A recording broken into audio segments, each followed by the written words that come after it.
going to classic rock, country music, facts, and trivia. Thank you for stopping by. Today's video, I never knew any of this. Honestly, it kind of blew my mind because I just didn't know it until I found this. But Dewey Phillips, his betrayal caused Elvis Presley to withdraw behind walls. Dewey Phillips is rightfully assigned an exalted place in Elvis history. As the first DJ to play an Elvis Presley record on the radio, Dewey can take a bit of credit for launching Elvis's career. However, a few years later, Phillips betrayed Elvis' trust, and although the two men were able to put the incident behind them, the betrayal left a deep impression on the singer's psyche. As a result, Elvis began building a wall to shield his personal life from the outside world.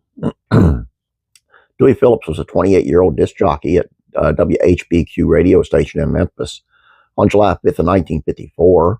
On that day, 19-year-old Elvis Presley recorded That's All Right at Sam Phillips's Memphis recording service, Sun Records. 2 days later, Sam played an acetate of Elvis's record for Dewey, who loved the recording and promised to play it on his Red Hot and Blue program the following evening. The events of the night of July 8th, 1954 are well documented in Presley lore. After Phillips played the acetate of That's All Right, the switchboard lit up and the DJ played the song several more times. Meanwhile, Dewey called Elvis's parents to get Elvis to come to the studio for an interview. Gladys and Vernon rushed to the Susan Moore Theater, where their nervous son had gone that evening, and sent him to WHBQ's downtown studio. The rest, as they say, is history. It was the beginning of a close friendship between Elvis and Dewey. The DJ continued to spin Elvis' Sun Records releases and helped with his personal appearances as Elvis' notoriety built slowly in the South. Even after Elvis' career took off in 1956, he didn't forget Dewey's role in helping to launch his career. And so in May of 1957, when Elvis went out to Hollywood to work on Jailhouse Rock, he invited Dewey to come out for a California vacation, all expenses paid by Elvis. It was to be both an eventful and fateful holiday for both men. Elvis set Dewey up in a hotel suite and planned a number of activities for his guests. From the very beginning, things went awry. Later that summer, writer Robert Johnson reported on a string of unfortunate events in the Memphis press scimitar.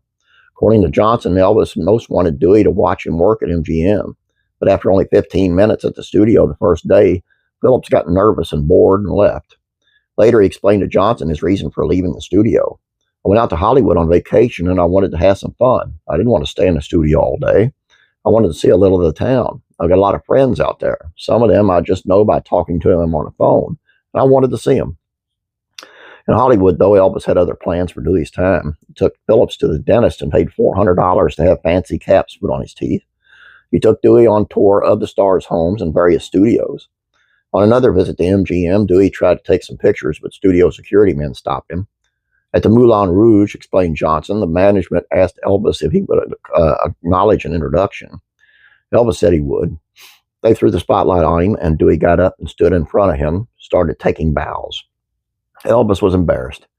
Dewey explained his side of Johnson. At the Moulin Rouge, I was just feeling good, playing around. They put the spotlight on Elvis. I just jumped up and waved my hand, just feeling good. I was on vacation. Later, Elvis introduced Phillips to Yul Brynner. Reports out of California had Dewey saying something like, "You sure are a shorty, mother." Elvis reportedly went back later and apologized to Brynner. Dewey's version: I didn't realize I was embarrassing anyone. Elvis introduced us and I said, "How are you getting along, old buddy?" Just like I would do anyone. Then I said, "My gosh, you look shorter than you do in pictures." It was just that he wasn't near as big enough as I thought he was. He said that's how they put the cameras, Phillips, and that's all there was to it. To that point, all the troubling events involving Dewey could be explained by allowing that he was just a good old boy from Memphis.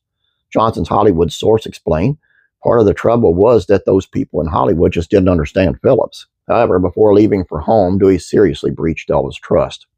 Started when Elvis let Dewey listen to a recording of Teddy Bear, scheduled to be released in June as Elvis' new single. Presley warned Phillips not to take one of his few sample discs, but Dewey secretly stuck one in his suitcase. When he got back to Memphis, Dewey played the record on the air, jumping RCA's release date. The label was livid, as were the local distributors, who were getting early demands from retailers that they couldn't meet. Elvis was furious as well. On his return to Memphis, Dewey apologized, and their friendship was reportedly repaired during an evening they spent together. According to Johnson, though, the rift was far from closed. Elvis didn't go down to visit Dewey's show as he had of yore, Johnson noted, and Dewey began to think that Elvis didn't really like him anymore. So according to the much gossiped version of the story, Dewey went out at 3 o'clock one morning, was turned down at the gate, climbed the fence, and went in and roused the household, shouting, "I'm through with you, Elvis." Elvis is said to have doubled him in spades. Dewey's version of the early morning encounter was a bit different. "I didn't get over the fence. I walked right through the cotton-picking gate. The guard left it open. It was only 1 a.m. I just finished my work, and Barbara Pittman, who was a singer, and a couple of the other girls who wanted to see Elvis were with me. I'd had 2 or 3 beers, but I wasn't drunk. What I really went out there for was for my Polaroid camera that Sam Phillips gave me for Christmas. I let Elvis have it, and I wanted it back because I was going to take the rest of my vacation at Pickwick, and I would need the camera. It wasn't really late for Elvis. He stays up late almost every night. You know, he just lived that way. They wouldn't let me in, and I still haven't got my camera. I said some things I shouldn't have said." Johnson reported that the two men didn't speak with each other for weeks after the incident at Graceland. A nationally famous friendship was recently been real cool, noted Johnson. A tragedy of personal relationship based on trifles has developed. Elvis never expressed his feelings about the breakup in public, but Dewey was obviously saddened by it. "I still love that boy like a brother," he told Johnson. "It's not true that I quit playing his records. I played 5 of them last night. There was nothing wrong when I left Hollywood." When he said goodbye, we even shed a few tears. I told him that I'd never be able to repay him for all the nice things he'd done for me. Soon after Johnson's midsummer article about the Elvis-Dewey breakup appeared in the press scimitar, the two old friends buried the hatchet. Elvis took the initiative by dropping in on Phillips' WHBQ radio broadcast one evening. After the program, the two went to Sam Phillips' house to listen to it and discuss records. A personal friendship may have been restored, but the episode left a lasting emotional influence on Elvis. Phillips' betrayal of Elvis' trust, plus another highly public dust-up over the resignation of musician Scotty Moore and Bill Black, convinced Presley of the need to create a wall between him and the press. That wall would be manned by phalanx of men sworn to absolute loyalty to Elvis.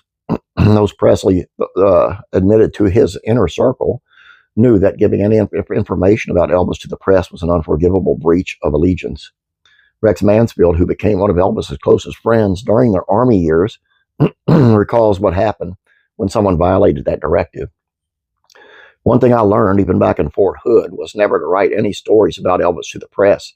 If you ever did write a story, Elvis would drop you like a hot potato." Donald Pettit was a fairly good friend going back to Fort Hood. Pettit wrote a story after we got to Germany that appeared in a special release magazine called Elvis in the Army. After that article came out, Pettit was completely shunned, was never allowed to be part of the insider group again. By enforcing this code of silence among his entourage, Elvis was able to nurture a positive image for himself in the press for nearly 2 decades. It wasn't until shortly before his death that Elvis suffered another betrayal in his judgment by a close friend, Red West, a long and loyal Presley companion, who with 2 other bodyguards had been fired by Elvis in '76. Co-authored a tell-all book revealing the dark side of Presley's personal life.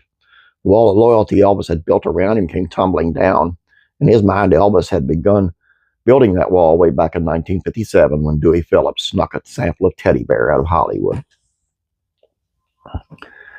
There's just some things you don't do. You know, I mean, you're either a friend or you're a hanger-on, and you're just there for the ride. And I'm not saying Dewey was. I think Dewey made a lot of big mistakes, huge mistakes, and I'm pretty much, I mean, everybody can be forgiven, but unforgivable mistakes, is to say. Red West and Dave West and Sonny, or Dave, Red and Sonny West, and I forget the other guy's name. They was the one who wrote the book, What Happened.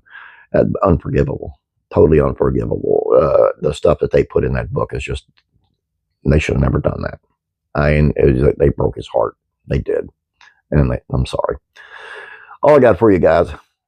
Please subscribe. Sorry this was so long. Please subscribe if you have not yet. Please like this video. I'd appreciate it. You have a great day. God bless you, and I'm praying for you.